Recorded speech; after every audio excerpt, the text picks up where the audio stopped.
안녕하세요. 저는 BNX에서 데브세브스 팀의 팀장을 맡고 있는 강진호라고 합니다. 네, 맞습니다.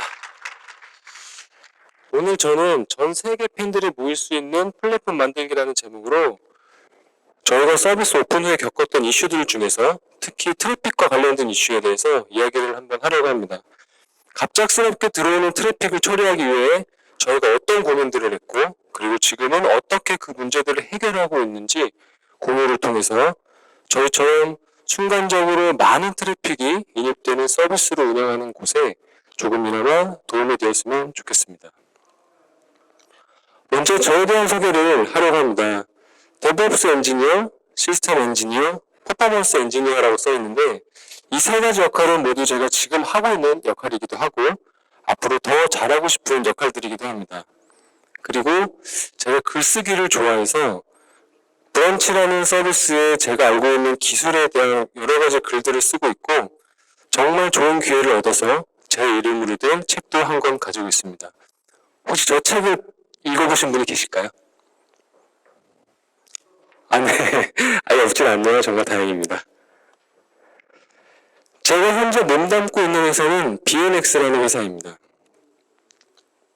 BNX는 IT 기술로 글로벌 엔터테인먼트와 미디어 영역에서 사용자들이 더 좋은 경험을 할 수 있도록 하기 위해서 노력하고 있습니다. 그리고 BNX는 많은 분들이 잘 알고 계시는 빅히트 엔터테인먼트의 IT 전문 자회사이기도 합니다.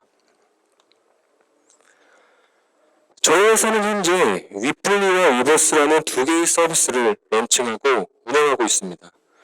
위플리는 팬들이 자신이 좋아하는 아티스트들의 MD를 구매할 수 있는 커머스 플랫폼이고 위버스는 팬들과 아티스트들이 쌍방향으로 서로 소통할 수 있는 커뮤니티 플랫폼입니다. 이 두 서비스에는 여러분도 잘 아시는 것처럼 방탄소년단 그리고 투모로우바이투게더 그리고 여자친구 이렇게 세 팀의 아티스트가 들어와서 팬들과 즐거운 소통을 하고 있습니다.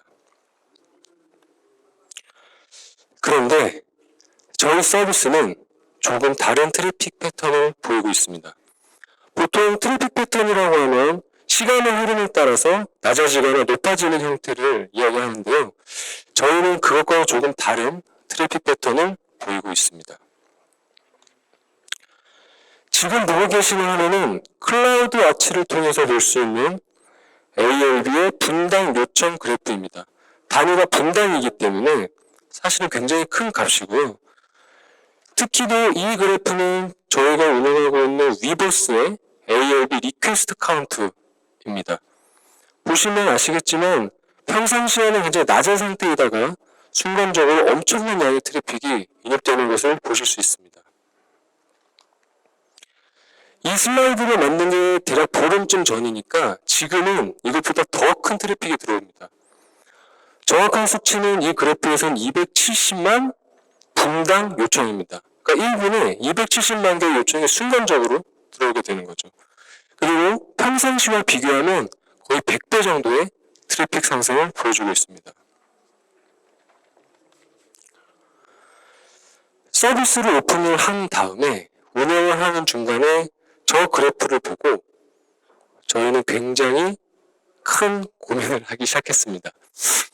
어떻게 서버 운영을 해야 할까? 평상시와 다르게 거의 100배 정도의 트래픽이 들어오는 이 서비스를 우리가 과연 어떻게 효율적으로 운영을 해야 할까? 이것이 저희의 가장 큰 고민이었습니다. 클라우드를 써보신 분들은 아시겠지만 서버가 필요할 때 증설하고 필요 없으면 회수하는 오토 스케일링 이게 사실은 가장 핵심적인 부분이죠. 저희도 분명히 이걸 써야 되는데 오토 스케일링 팔러시에 의존하면 한 템포 늦습니다. 보통 사용하는 오토 스케일링 팔러시는 CPU 사용률을 기반으로 하는 경우가 많은데 이미 거기서 CPU가 10%, 20%를 치고 올라서 서버가 증설이 된다면 사람들은 이미 버벅거리는 앱을 보거나 아예 안 열리는 앱을 보게 되죠.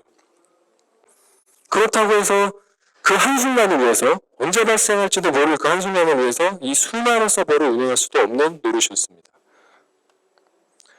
그리고 그 고민과 고민을 계속 반복하다가 저희는 마지막으로 저 질문에 도달하게 됩니다. 사전에 증설할 수 있는 순간을 감지할 수는 없을까라는 것이었습니다. 그리고 그 고민 끝에 저희가 현재 만들어서 운영하고 있는 시스템은 이벤트 드리븐 오토 스케일링이라고 저희가 명명한 시스템이 있습니다. 이벤트 드리븐 오토 스케일링은 그 이름이 의미하는 것처럼 이벤트에 의해 동작하는 오토 스케일링입니다. 그러니까 오토 스케일링을 트리거링 하는 조건이 이벤트에 발생이 된다는 거죠. 그래서 이벤트가 발생하면 그 이벤트를 처리하기 위해서 오토 스케일링을 시키는 구조입니다. 그러면 저희는 과연 어떤 것들을 이벤트로 정의했을까요? 저희가 정의한 이벤트는 크게 두 가지였습니다. 첫 번째는 프리디파인드 이벤트입니다. 프리디파인드 이벤트는 미리 정의가 되어 있는 이벤트, 즉 MD 판매와 같은 이벤트가 프리디파인드 이벤트에 속하게 됩니다.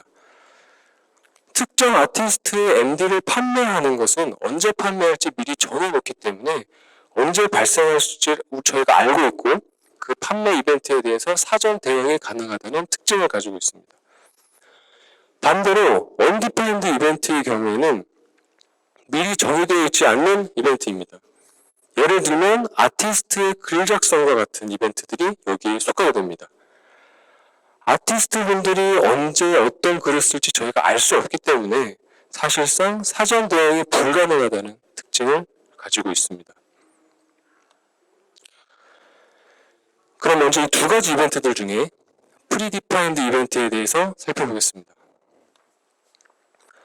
앞서 이야기했던 것처럼 프리디파인드 이벤트는 언제 발생할지 알고 있기 때문에 사전 대응이 가능합니다. 우측에 보이는 화면은 이플리의 화면인데요. BTS의 MD를 판매하는 배너를 붙여서 팬들의 구매를 촉진하게 됩니다.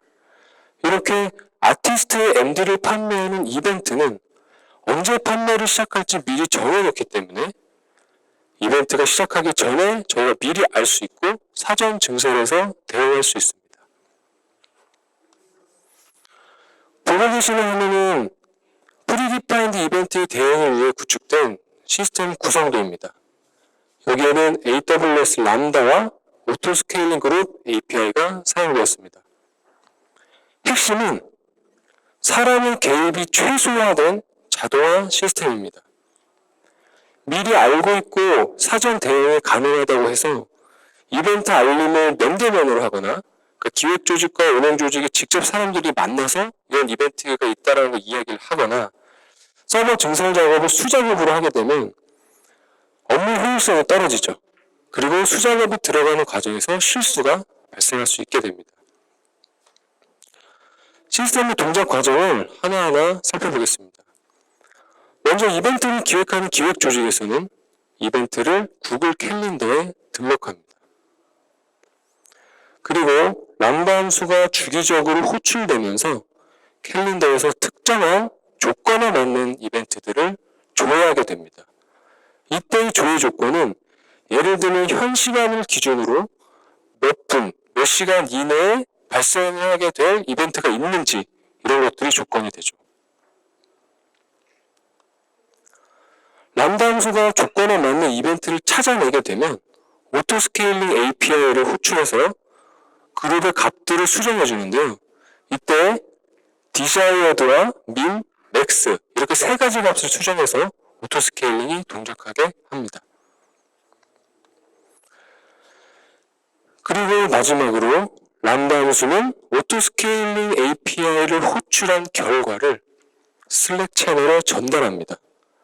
이를 통해서 운영 조직에서는 앞으로 1시간 안에 어떤 이벤트가 예정되어 있는지 알 수 있고 이 메시지를 받는 순간부터 모니터링 준비를 하거나 아니면 추가로 우리가 뭔가 더 진행해야 되는 작업이 있다면 추가로 진행을 하게 됩니다. 하단에 보이는 메시지가 저희가 실제로 프리디파인드 이벤트에 대한 시스템을 구성해서 슬랙 채널을 통해서 받았던 메시지입니다. 다음은 undefined 이벤트에 대해서 살펴보겠습니다. undefined 이벤트는 언제 발생할지 알 수가 없기 때문에 사전 대응이 불가능합니다. 우측에 보이는 화면은 위버스의 화면 중 일부인데요. BTS의 멤버분들 중 한 분인 제이홉 씨가 자신의 일상의 사진을 찍어서 위버스에 올린 사진입니다. 그럼 이런 이벤트가 발생하게 되면 제이홉 씨가 어떤 사진을 올렸는지 궁금해하는 팬들의 동시적인 접속이 굉장히 많아지기 때문에 이때 상당한 양의 트래픽이 발생하게 됩니다. 정말 고민이 많았습니다. 방법이 없을까? 결국 가장 중요한 건 이 undefined 이벤트에 대한 대응이 안정적인 서비스 운영의 가장 핵심적인 부분이 되고, 예를 들어 내가 좋아하는 아티스트의 글 작성 소식이 들려왔는데 앱이 막 버벅이고 볼 수 없다면 저희가 그 서비스를 통해 사용자들에게 제공하려고 했던 핵심 가치가 손상되는 것이기 때문입니다. 고민을 하던 순간 그 어느 날에 저희가 푸시라는 것을 생각하게 되었습니다. 결국 이제 아티스트의 글 작성과 같은 이벤트들은 사용자들에게 푸시가 날아가는 형태로 제공이 되는데요. 이렇게 푸시가 보내게 된다는 것은 그게 어떤 형태든 간에 위버스에서 어떤 이벤트가 발생했다는 것이고, 이 이벤트를 undefined 이벤트로 전환할 수 있게 되는 것입니다. 그래서 이 푸시 서버를 오토스케일링의 시작점으로 삼아보자 라는 생각을 하게 되었습니다.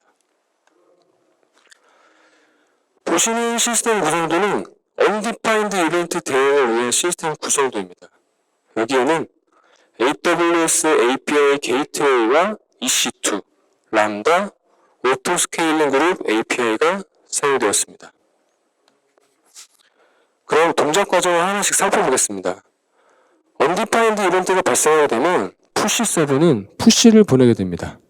푸시는 구글 클라우드 같은 것을 통해서 보내게 되겠죠. 그와 동시에 푸시 서버는 저희가 만들어 놓은 API 게이트웨이에 오토스케일링 API를 호출합니다.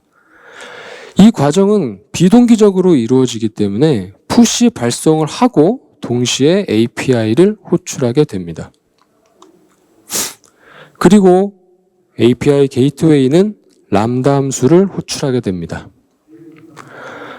또한 람다 함수는 API 게이트웨이에서의 호출 외에 클라우드 와치를 통한 주기적인 호출로도 동작하게 되는데요. 주기적인 호출을 통해서는 undefined 이벤트가 종료되었는지를 확인하게 됩니다. 어쨌든 늘렸으니 줄여야 되는 순간도 반드시 필요하거든요. undefined 이벤트의 종료는 크게 두 가지 조건으로 저희가 진행을 하고 있는데요. undefined 이벤트의 유지 시간과 그때 당시에 트래픽이 기준이 됩니다. 보통 글 작성과 같은 경우에 이제 undefined 이벤트는 순간적으로 사람들이 많이 들어왔다가 대략 30분 정도 지나면 다시 트래픽이 원래 상태로 돌아가는 패턴을 보이고 있기 때문에 저희는 30분 정도 유지를 일단 시키고 30분 후에도 오토스케일링이 시작하기 직전에 트래픽과 비슷한 수준으로 떨어져야만 서버를 다시 원상복구를 합니다. 그리고 이 과정들을 통해서 람다는 프리디파인드 이벤트 때와 마찬가지로 오토스케일링 그룹을 수정하게 됩니다. 이때도 역시 desired, min, max 세 가지 값을 수정합니다.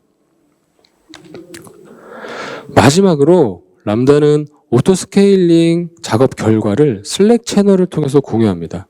그리고 운영 조직에서는 이 슬랙 메시지를 통해서 지금 undefined 이벤트가 발생했다는 것을 인지하고 모니터링을 하거나 추가로 어떤 작업이 필요할 경우에 추가적인 작업을 진행하게 됩니다. 이렇게 프리디파인드와 언디파인드 이벤트에 대한 대응을 잘해서 저희의 서비스가 무사히 잘 해피엔딩으로 끝났습니다라고 말씀을 드리고 싶지만 사실 아직 해결해야 될 과제들이 저에게 조금 더 남아 있었습니다.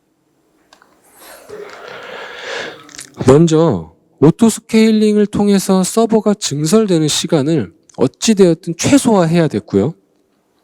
그리고 아무리 시간을 최소화하더라도 증설이 완료되는 순간까지는 지금 있는 서버들로 최대한 트래픽을 버텨내야 했습니다. 그리고 이 두 가지 저희의 과제들은 배포 과정의 최적화, 그리고 인스턴스의 성능 최적화라는 것으로 연결이 되었습니다. 저희가 첫 번째로 넘어야 할 산이었습니다. 배포 과정의 최적화. 보시는 순서도는 저희가 튜닝을 하기 전에 가지고 있던 배포 시스템입니다. 아마존 리눅스 2 AMI에서 서버 생성이 시작돼서 모든 API 서버들이 공통적으로 적용돼야 될 OS 튜닝, 그리고 로그 수집을 위한 파일 비트 설정 등을 하고 서비스 API 서버별 독립적인 설정을 하고 그 후에 자르를 배포해서 자바를 실행시켜서 최종적으로 API 서버가 탄생하게 됩니다. 이 과정은 굉장히 심플하게 되어 있죠. 그리고 오토스케일링 같은 경우도 똑같은 방식으로 진행이 됩니다. 이 과정은 굉장히 만들기 쉽죠. 심플합니다. 왜냐하면 AMI 서버, 베이스 AMI 띄워서 NCV를 실행만 시켜주면 모든 과정이 끝나기 때문에. 하지만 시간이 많이 소요됩니다. 아주 많이 소요되는 거죠. 사실은 5분이나 소요가 되거든요. 딱 보면 세상에 5분이라니 라는 말이 절로 나올 정도로 굉장히 긴 시간이고 5분이면 이미 사용자들은 버벅대고 서비스의 어떤 문제를 느끼게 되기에 충분한 시간입니다. 그래서 저희는 이 시간을 줄이기 위해서 또 고민을 시작합니다. 보고 계시는 순서도는 이제 개선된 배포 시스템 순서도입니다. 일단 모든 서비스별로 자르 파일을 배포하기 직전의 상태까지 만들어서 요거를 서비스별 커스텀 AMI로 만들어냅니다. 이 과정은 패커와 NCV를 통해서 진행을 합니다. 그래서 오토스케일링의 시작점 역시 아까처럼 아마존 리눅스가 아니라 서비스용 AMI에서 시작하게 됩니다. 이렇게 해서 5분 정도 소요되던 배포 과정이 3분까지로 단축이 됩니다. 5분과 3분은 사실 2분 차이지만 버틸만 해지거든요. 이 정도만 돼도. 하지만 저희의 목표는 1분입니다. 1분 안에 필요한 모든 리소스가 다 떠서 서비스에 투입되는 것이 저희 목표입니다. 할 수 있을까요? 사실은 저희도 지금 고민을 많이 하고 있습니다. 그리고 저희가 어떤 것들을 고민하고 있는지에 대해서는 조금 더 뒤에 다시 말씀드리겠습니다. 두 번째로 넘어야 될 산이었습니다. 인스턴스의 성능 최적화. 잘 튜닝된 T3 미디엄 10C5X라지 안 부럽다. 이 말은 제가 항상 입버릇처럼 하고 다니는 말인데요. 성능 최적화를 통해서 저희가 달성하고자 하는 목표이기도 합니다. 실제로 튜닝이 잘 된 T3 미디엄은 튜닝이 안 된 C5X 라지보다 트래픽을 받아낼 수도 있습니다. 성능 최적화의 핵심은 결국 이 인스턴스에 주어진 리소스들을 애플리케이션이 얼마나 다 정말 짜고 짜내서 최대한 활용할 수 있느냐. 바로 이게 가장 중요한 핵심이고요. 보고 계시는 그래프는 이제 클라우드 아치를 통해서 볼 수 있는 CPU 유세이지 그래프입니다. CPU 사용량이 1%도 안 되죠. 근데 사실 이 서버는 지금 장애 상황입니다.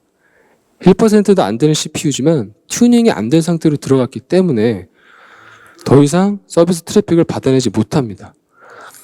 튜닝이 되지 않은 상태로 들어가면 이렇게 CPU와 메모리와 같은 인스턴스가 활용할 수 있는 리소스가 펑펑 남아 도는데도 불구하고 서비스에 장애가 발생하는 기이한 현상을 만나게 됩니다.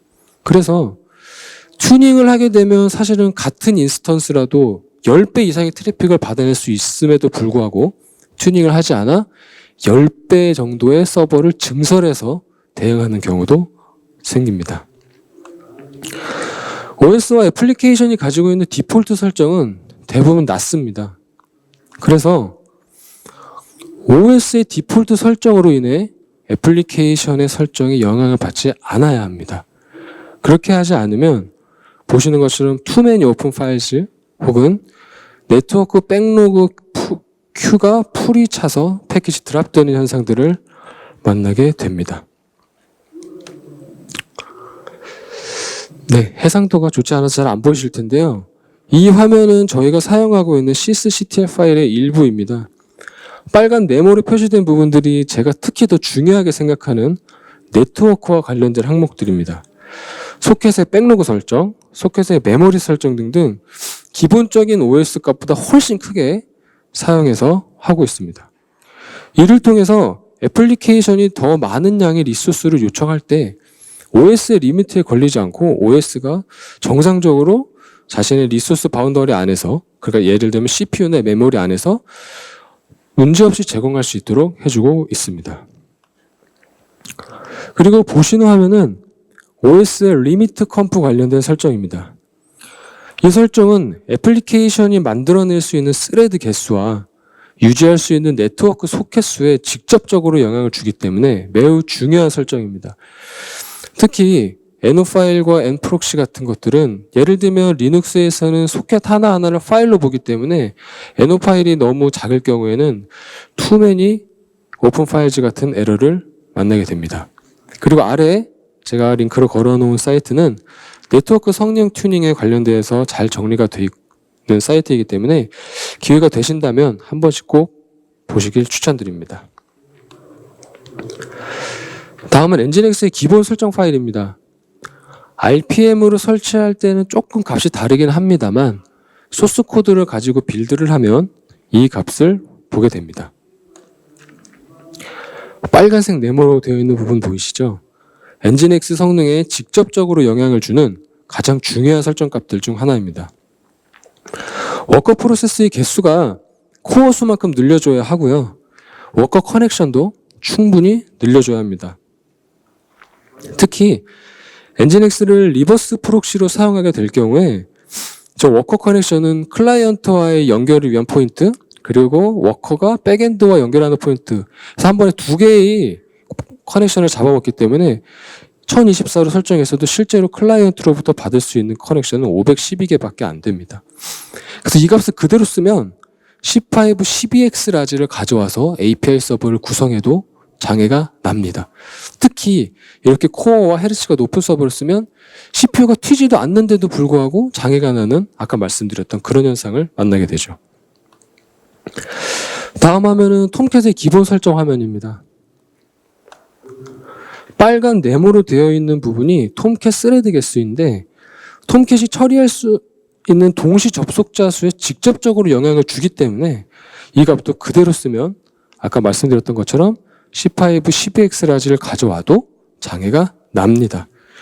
특히 스레드 수가 적으면 CPU 유세지가 노는데도 서비스에 접속을 못하는 그런 현상을 다시 한번 만나게 되죠. 그리고 이제 충분한 숫자의 커넥션 풀 설정도 필요합니다. 앞단에서 아무리 저희가 톰캣이나 엔진엑스를 세팅을 잘해서 만들어 놓아도 결국 애플리케이션이 데이터베이스나 레디스와 같이 데이터 저장소로 가는 길목이 작다면 커넥션 풀을 획득하기 위해 처리가 지연되고 여기서 장애가 발생하게 됩니다. 그래서 충분한 숫자의 커넥션 풀 설정이 필요합니다.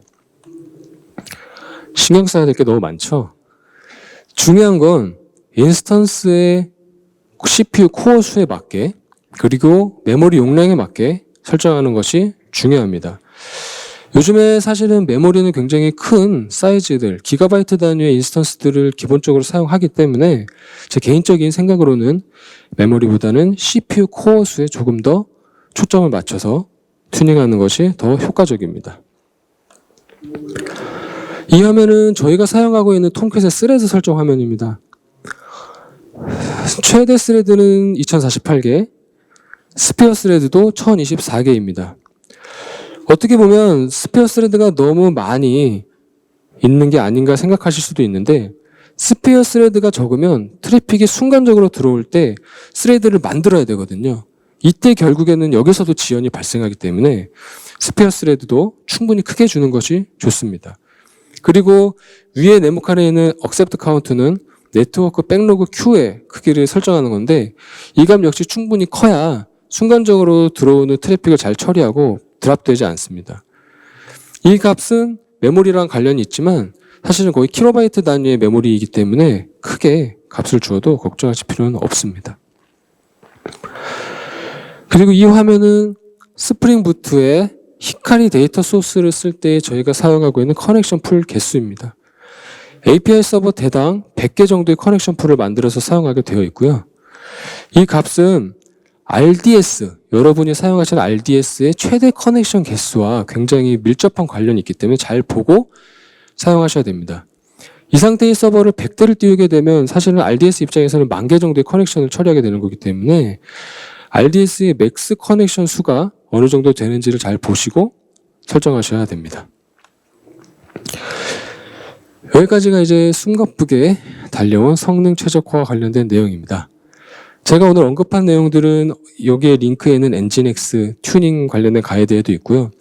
여기에는 엔진X가 최적의 성능을 내기 위해 어떤 값들을 수정해야 되는지에 대한 설명도 있고, 엔진X가 이 설정을 내기 위해서 OS에는 과연 어떤 설정이 필요한가, 좀 더 백엔드에 대한 설정도 되어 있기 때문에 시간이 허락하신다면 꼭 한 번씩 보셨으면 좋겠습니다. 하지만 저희의 도전은 여기가 끝이 아닙니다. 아까 말씀드렸던 것처럼 오토 스케일링을 통한 서버 증설을 더 빨리 하려는 게 저희의 목표입니다. 그래서 아까 말씀드렸던 1분 컷을 하기 위해서 저희가 준비하고 고려하고 있는 것들은 EKS1 파게이트 그리고 EC2의 하이버네이트 기능입니다. EKS로 가기 위해서는 사실은 컨테이너랑 쿠버네티스라는 환경에 조금 더 익숙해져야 되기 때문에 저희가 조금 더 시간이 걸리겠지만, 그래서 그 사이에 중간 단계로 EC2의 하이버네이트 기능을 이용해서 최대한 서버를 빨리 띄워서 서비스에 넣자라는 게 목표입니다. 이걸 통해서 아마 EC2 하이버네이트로 1분까지는 무리겠지만 최소한 3분보다는 더 의미 있게 줄일 수 있지 않을까 생각합니다. 그리고 가장 중요한, 저의 이 문제를 함께 고민해 주시고 해결해 나가 주실 멋진 동료분들을 찾고 있습니다.